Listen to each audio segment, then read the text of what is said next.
Hi, I'm Sawyer, and welcome to the lowdown on the LO Comp Rule.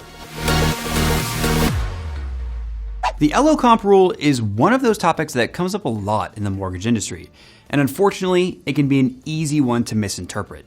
Though it's always best to consult your company's compliance department, we wanted to provide a brief rundown of what the LO Comp Rule is and how it can affect individual loan officers. Loan originator compensation requirements fall under the Truth in Lending Act and were passed back in 2013. This rule was enacted as a way to reduce steering and to prevent originators from charging different fees or interest rates based on any term or condition of the loan. A quick way to think about this rule is simply that an originator cannot be paid more or less than their typical per file compensation based on any term of the loan. If the compensation agreement states that the originator will be paid, say, 100 basis points per loan, that cannot change, regardless of how profitable the file was, the type of property, the interest rate, etc. Another example of a typical compensation agreement is for an originator to be paid 1% of the loan amount, with a minimum of $1,000 per file and a maximum of $5,000, which, again,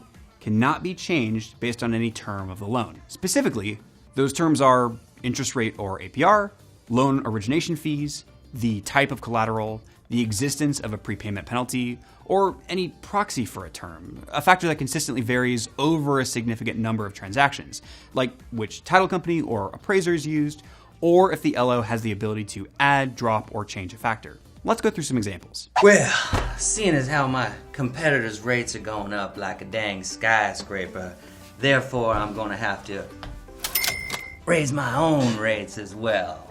An originator cannot increase the interest rate in order to get paid more. However, you could increase the rate if you're applying additional premium that's received directly to the borrower's closing costs. Seeing as how we just lowered your rate hours ago, my dang bosses have told me that I can't keep this dang cash. If the interest rate is lowered during the process of the loan, the originator cannot be paid less because of that change. So if the LO typically gets paid 100 bips per loan, they cannot be paid less than that, even when the lower interest rate means that the company is technically taking a loss on the loan. Seeing as how I make a certain flat percentage on these loans, this particular size deal is gonna have to increase my percentage just a little bit there. Yes, sir. Yep. An originator can be paid a flat percentage of the loan.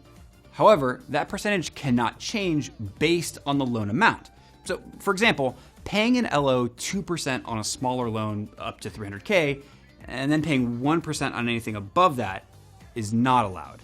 And for the record, the amount of credit is not actually a term or condition. So as long as the percentage that the originator is being paid does not change, the actual dollar amount can fluctuate based on the loan balance. Now, you might be asking yourself, what happens if an originator is making a lot of mistakes on files or produces files that are not profitable for the company? Things like this can affect an originator's total compensation, as long as it does not fluctuate on individual loans. Typically, this would show up in the form of bonuses, profit sharing, or retirement plans, but there are some specific guidelines for that as well. The additional compensation must be based on company-wide profits from any mortgage-related activities and multiple loan originators, not just one individual originator. And either of the following. Aggregate compensation cannot exceed 10% of the individual LO's total compensation, and if the LO originated 10 or fewer transactions during the 12-month period preceding the bonus payment.